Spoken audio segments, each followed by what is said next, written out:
Jangan lupa subscribe, like dan turn on notification. Bismillahirrahmanirrahim. Assalamualaikum warahmatullahi wabarakatuh. Jadi untuk hari ini saya akan menyambung tajuk bagi tingkatan 1 poligon asas, iaitu sudut pedalaman dan sudut peluaran bagi sisi 4. Jadi tanpa melengahkan masa, kita teruskan. Baiklah, sebelum kita bermula dengan sudut pedalaman dan sudut peluaran bagi satu sisi 4, saya akan memberi beberapa ingatan kepada awak. Ini penting untuk menjawab soalan poligon. Baiklah, yang pertama, apa ingatan yang saya nak ingatkan kepada awak? Ini adalah satu garis lurus, satu garis lurus. Maksudnya ialah satu garis lurus adalah 180 darjah. Bermaksud hasil gabungan dua sudut di atas satu garis lurus akan menghasilkan 180 darjah. Baiklah, yang kedua, satu putaran lengkap akan menghasilkan 360 darjah.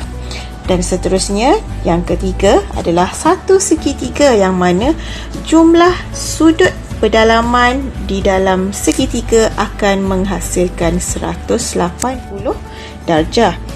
Dan yang keempat ialah yang terbaru, iaitu satu sisi 4, yang mana satu sisi 4 ni akan ada 4 bucu, yang mana 4 bucu itu ialah 4 sudut. Yang pertama, yang kedua, yang ketiga, yang keempat. Jadi satu sisi 4 akan ada 4 sudut, yang mana jumlah sudut bagi sisi 4 adalah 360 darjah. Tak kisahlah satu segi 4 sama ke, satu segi 4 tepat ke, yang sengit macam ni ke, jumlah dia still akan jadi 360 darjah. Jadi sebelum kita tengok cara menjawab soalan, kita tengok dulu jenis-jenis sisi 4. Baiklah, jenis sisi 4 yang pertama iaitu segi 4 tepat, yang mana pasangan sisi yang bertentangan adalah sama panjang dan selari. Ini maksudnya ini setentang, jadi dia akan sama panjang, dan yang kiri akan setentang dengan sebelah kanan. Semua sudut pedalaman ialah 90 darjah. Nampak tak segi 4 kecil kat dalam? Ini menandakan sudut 90 darjah. 90 tambah 90 tambah 90 tambah 90 akan menghasilkan 360 darjah. Penjuru adalah sama panjang dan membahagi dua sama antara satu sama lain. Apa maksud penjuru? Daripada bucu ni, kita nak bergerak ke bucu lain. Jadi, ini sahaja. Satu, boleh kita bergerak ke sini? Tak boleh. Satu, dua. Dan ia penjuru ini yang pertama dengan yang kedua, ini adalah sama panjang. Dan bilangan paksi simetri. Apa maksud paksi simetri? Maksudnya bila awak lipat kertas tu akan mendapat bentuk yang sama. Tak ada lebih sikit pun. Jadi berapa paksi simetri? Ada 2. 1, 2. Seterusnya, yang kedua adalah segi 4 sama, yang mana kita tahu segi 4 sama, semua sisi adalah sama panjang. Kalau sini 5, 5, 5, 5. Pasangan sisi yang bertentangan adalah selari. Apa maksud sisi yang bertentangan yang inilah? Yang atas dia selari dengan yang bawah, yang kiri selari dengan yang kanan. Semua sudut pedalaman ialah 90 darjah, sama macam segi 4 tepat. Jadi sudut yang pertama 90, 90, 90, 90. Penjuru adalah sama panjang dan membahagi dua sama serenjang antara satu sama lain. Jadi ini adalah penjurunya. Baiklah, bilangan paksi simetri bagi segi 4 sama ada berapa? Ada 4. Yang mana bila kita lipat tengah-tengah, area sini akan jadi sama besar. Yang kedua, kalau kita lipat sini, sama juga. Kawasan yang atas ni akan sama besar dengan kawasan yang kat bawah. Yang ketiga, kalau kita lipat hujung bucu dengan hujung bucu ni, maksudnya bahagian sini bila kita lipat dia akan bertindan. Maksudnya kawasan tu sama besar lah. Yang keempat, daripada sini ke sini. Maksudnya bahagian sini adalah sama besar dengan sebelah sini. Jadi bila awak akan lipat kertas tu, dia akan jadi sama. Baiklah, nombor 3. Nombor 3 ialah segi 4 selari. Apa maksud segi 4 selari? Pasangan sisi yang bertentangan adalah sama panjang dan selari. Apa maksudnya? Panjang sisi sebelah atas ni dia bersetentang dengan panjang sisi yang kat bawah ni, dan dia mesti sama panjang. Ini kita akan panggil dia sebagai selari. Dan awak boleh tengok ada tanda anak panah di sini. Dan yang sendeng ni dia selari dengan yang sebelah sini pula. Sudut bertentangan adalah sama. Apa maksud sudut bertentangan adalah sama? Macam kita tahu sisi 4 ada 4 sudut. 1, 2, 3, 4. Kalau maksud dia sudut bertentangan di sini ialah sudut bertentangan adalah sama. Maksudnya sudut di sini sama dengan sudut di sini. Ini maksudnya bertentangan. Mata ke mata. Jadi kalau di sini adalah 70 darjah, jadi di sini pun akan jadi 70 darjah juga. Itu maksudnya sudut bertentangan adalah sama. Jadi kalau yang kat sini pula berapa? Cuba awak kira. Maksudnya kalau yang kat situ pula dia setentang lah kat sini.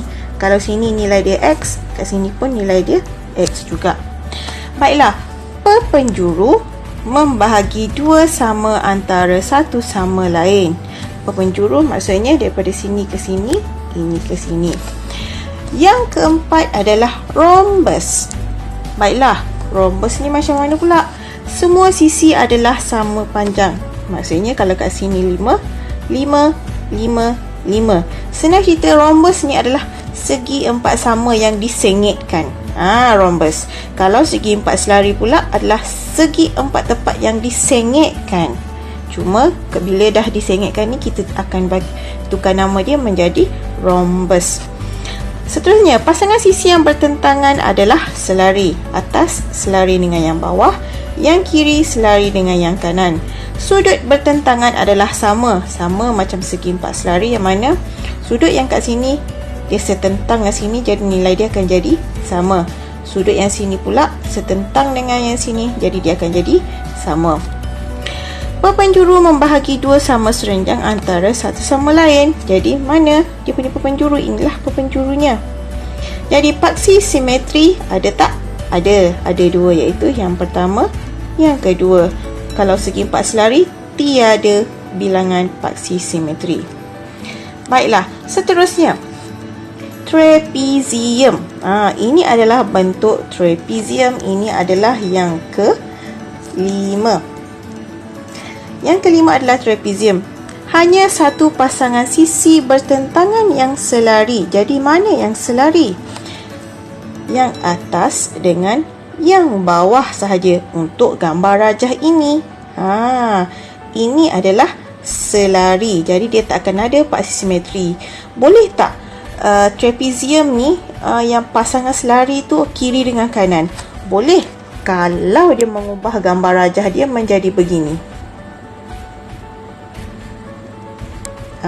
Kalau yang macam ini, kita boleh cakap inilah pasangan yang selari. Satu pasangan sisi bertentangan yang selari. Kalau gambar rajah, jadi trapezium tak semestinya gambar rajah dia begini, dia boleh jadi begini juga. Yang seterusnya adalah lelayang. Macam layang-layang kan? Okey, apa penerangan dia? Dua pasang sisi bersebelahan adalah sama panjang dua pasang sisi. Maksudnya ini sama dengan sini, dan yang bawah ni sama panjang dengan sini. Mempunyai sepasang sudut bertentangan yang sama. Yang mana yang sama? Yang ini yang dia dah tandakan. Ini sama dengan yang ini. Ini maksudnya yang setentang. Bukan yang ini ya. Ini bukan. Yang kita cerita sekarang ni yang warna biru. Mempunyai sepasang sudut bertentangan yang sama. Satu daripada perpenjuru membahagi dua sama serenjang bagi perpenjuru yang lain.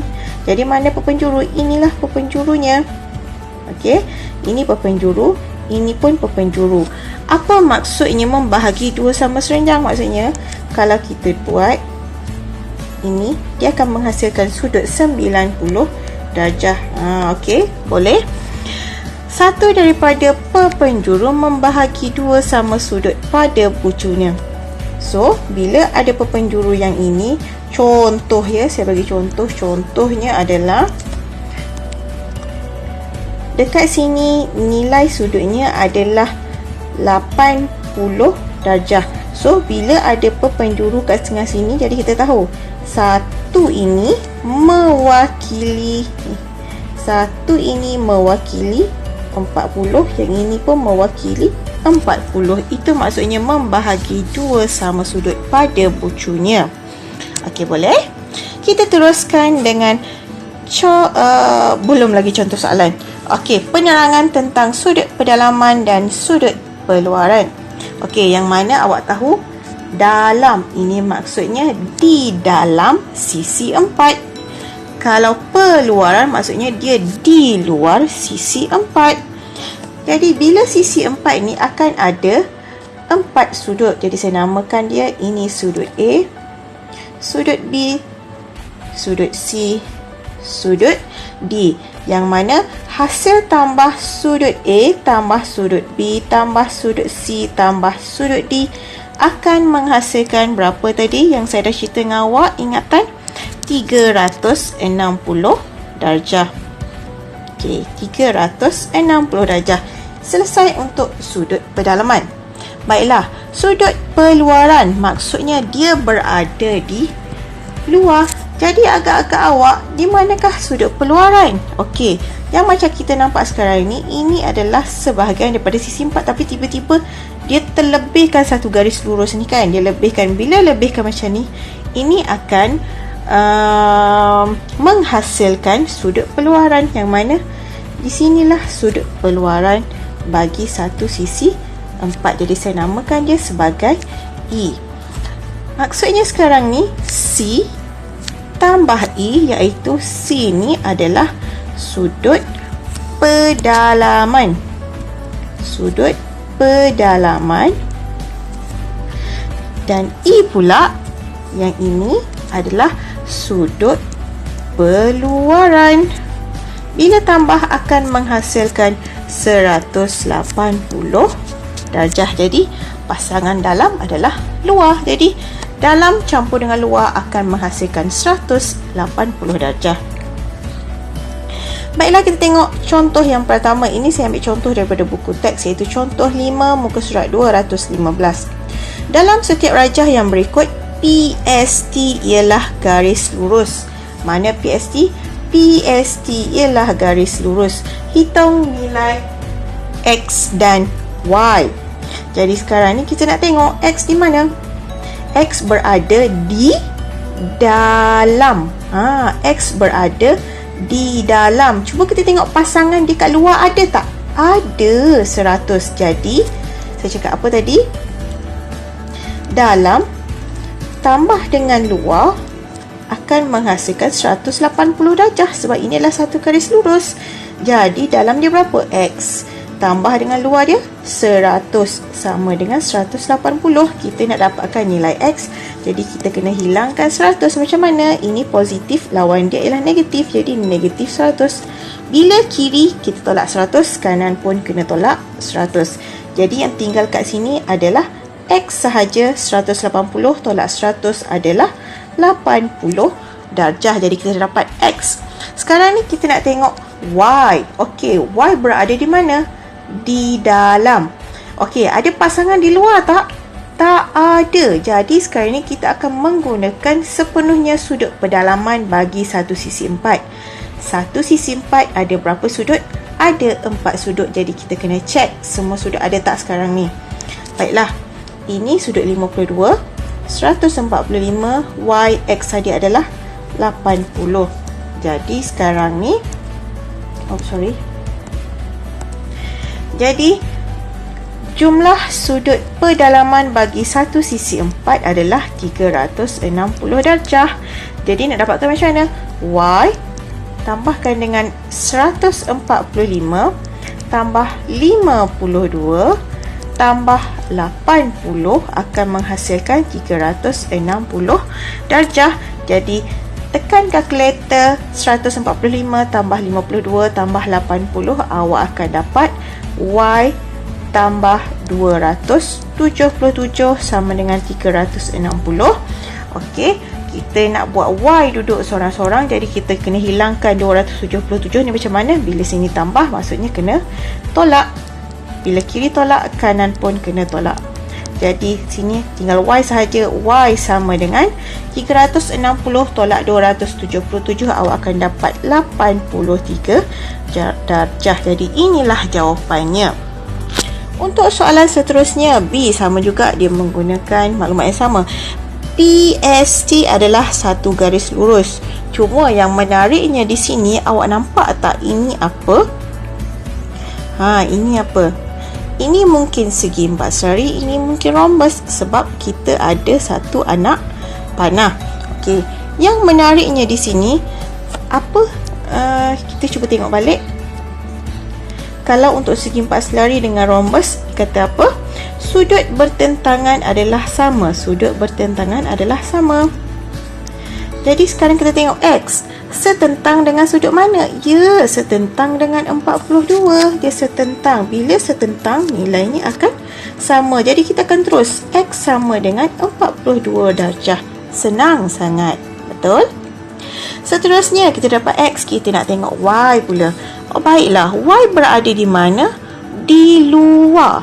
Di luar. Sekarang dia ada kawan tak kat dalam? Ada. X. X, awak tahu tak nilai dia berapa? Tahu, 42.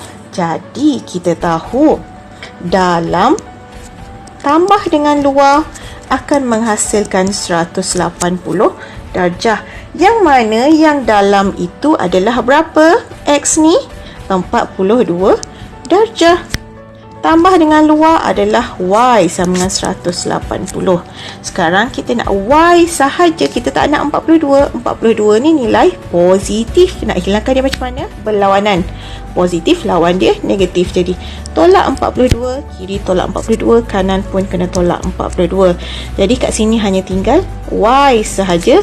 Jadi 180 tolak dengan 42, awak akan dapat bakinya adalah Y sama dengan 138 darjah. Okey, baiklah. Untuk soalan yang terakhir, ini adalah contoh 7 pada muka surat 217. Baiklah, untuk soalan ni, dia nak menyelesaikan masalah yang melibatkan gabungan segitiga dan sisi 4. Maksudnya dalam soalan ni ada segitiga, ada sisi 4. Okey. Dalam rajah di atas, QRTU ialah sebuah segi 4 selari dan PQRS ialah garis lurus. Cari nilai X dan Y. Okey, cari nilai X dan Y. Bila dia kata ini adalah segi 4 selari, kita tahu saya nak cerita ini adalah garis lari lah. Baiklah, sekarang ni kita nak cari X dengan Y. Tapi masalahnya X kat dalam, tapi kita tahu tak kat luar dia berapa? Tak tahu.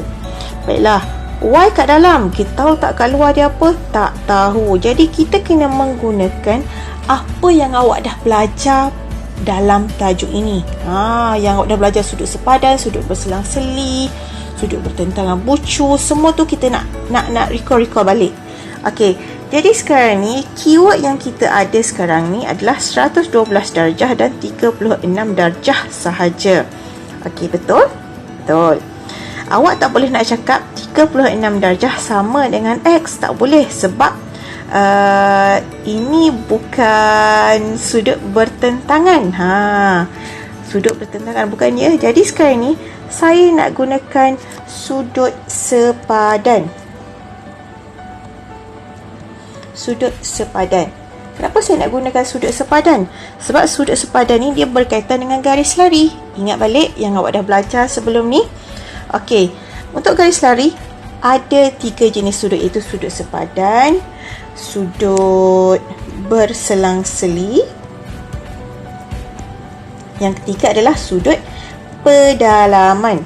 Yang mana kalau sudut sepadan ni dia macam huruf F, kalau sudut berselang-seli dia macam huruf Z, sudut pedalaman dia macam huruf U boleh, N boleh, ataupun C pun boleh juga. Baiklah, sekarang kita fokus pada soalan kita. Okey, saya ambil warna apa? Okey, warna merah. Jadi sekarang ni saya nak menggunakan 112 darjah. Saya nampak ini adalah garis selari. Jadi mana garis rentas lintang dia? Di sini. Jadi saya akan buat ini garis rentas lintang. Ini adalah garis selari. Bila garis selari macam ni, awak nampak macam huruf apa? Ya, macam huruf F terbalik. F terbalik, yang mana sudut di sini mesti sama dengan sudut di sini. Jadi kita tahu sini adalah 112. Jadi kat sini pun akan jadi 112. Jadi saya dapat dekat sini adalah 112. Okey, dapat? Faham? Seterusnya saya nak cari huruf X sekarang. X berada di sini kan? Okey, sekarang saya guna color kuning. Yang color kuning ni, ini bentuk apa? Ini adalah bentuk segitiga, yang mana segitiga menghasilkan 180 darjah. Jadi sekarang ni, boleh tak saya nak cari nilai X sekarang? Boleh kan?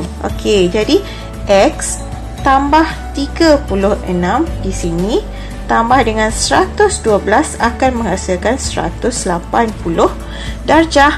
Jadi sekarang tekan kalkulator, yang ini dapat berapa? Awak akan dapat X tambah 148 sama dengan 180 darjah. Kita nak buat X duduk sorang-sorang. Ini 148, kita nak hilangkan macam mana? Positif lawan dia negatif. Tolak 148. Yang ini pun tolak 148. Jadi sini tinggal X sahaja.